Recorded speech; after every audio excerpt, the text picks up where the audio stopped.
என்னங்க விவசாயம் விவசாயம் விவசாயம் ஒரு விவசாயிக்கு கணக்கு பார்த்தோன்னா அவன் கோமணம் கூட மிஞ்சாதுங்க.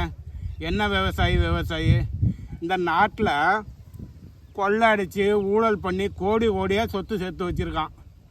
அவன் தட்டில் விழுது பாருங்க சோறு, அந்த சோறு கூட இந்த விவசாயி தான் போடுறான். 24 மணி நேரமும் இந்த விவசாய பற்றியே நினச்சிக்கிட்டே இருக்குங்க.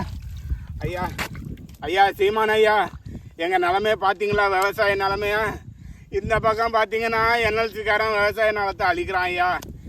இந்த பக்கம் பார்த்தீங்கன்னா 8 வழி வழங்குறான், இருக்கிற விவசாயத்தை நிலங்கள்லாம் பிடுங்குறானுங்க. இந்த பக்கம் பார்த்தீங்கன்னா மீத்தேனுங்கிறான், கெயிலுங்கிறான், எரிவாயுங்கிறான். ஐயா சீமான் ஐயா, இந்த விவசாய நிலைமைகளை மாற்றுங்க ஐயா. நீங்கள் வந்தாதான் ஐயா இந்த நிலமை எங்கள் நிலமை மாறும் ஐயா. பாடா படுறோம் இந்த விவசாய நிலத்தில். இந்த அறுவடை பண்ணி கொண்டு போய் போட்டோம்னா அவன் வெயிலையும் மழையிலையும் போட்டு அரிசியை நெல்லையும் வீணாக்குறான், எங்களுக்கு கிடைக்க வேண்டிய அரிசியும் வீணாக்குறான். இதே டாஸ்மார்க்கு சரக்குன்னா கொண்டு போய் பத்திரமா வச்சுருக்காயா, ஏசி ரூமும் வச்சுருக்காயா, செக்யூரிட்டி ஆளும் வச்சுருக்காயா. ஐயா சீமான் ஐயா, எங்களை எப்படியாவது காப்பாற்றுங்க ஐயா. இந்த விவசாயம் தெய்வத்தின் தொழில்னு சொல்கிறீங்க ஐயா. அந்த தெய்வத்தின் தொழிலாக நாங்கள் செஞ்சிட்ருக்கோம், எங்களை காப்பாற்றுங்க ஐயா. உங்களை விட்டால் எங்களுக்கு வேறு நாதி யாருமே இல்லைங்க ஐயா.